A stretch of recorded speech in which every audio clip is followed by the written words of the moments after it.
Mohammed Samana is at work for the global wind energy company Vestas. I am a patrol leader. I have like 14 marshals, road marshals. They have to look for animals. Hundreds of locals have got a job in the companies involved in the construction of Lake Turkana Wind Power. We are like 70 road marshals, 5 patrol leaders. Many unskilled locals like Mohammed Samana have been tasked to keep an eye on water levels in the riverbanks and on road safety so the convoys with wind turbines reach their destination safely. But the project has also created job opportunities for well-educated locals. Getting a job in Kenya is really hard. I'm privileged to get a job here in the area where I come from. Caroline Tanui, a young civil engineer, is another one of the many Kenyans who found a job in one of the biggest construction projects ever to be undertaken in the country. To get into this position as first job is a good experience for me.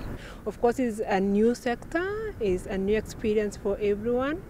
It's a big challenge and we all learn together.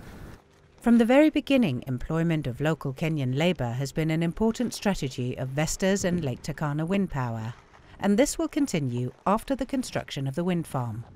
Lake Turkana Wind Power, as the owner of the project, will employ roughly about 200 people. That employment will all be local. Vestas actually will have presence in the project from a service and maintenance perspective for the coming 15 years, and it is my expectation that then we will see 95% local employment in the project.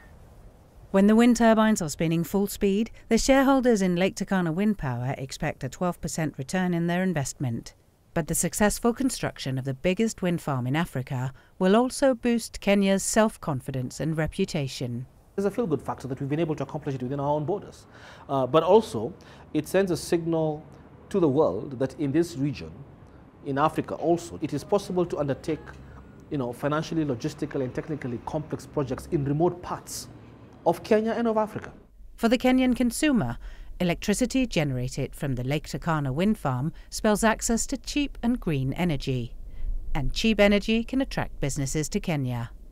This is one project that has come on time, and we look forward to it impacting positively on the economy of the country. And so what we're basically saying to business community is that this is a destination that you can't ignore. This is where the next frontier is. Meanwhile, the local citizens up north enjoy the benefits of the upgraded infrastructure that has come in the wake of the wind farm project. Since the coming of this wind farm, we as a community have gained a lot. Now you can take 2.5 hours to Serima, and before you can use 8 hours.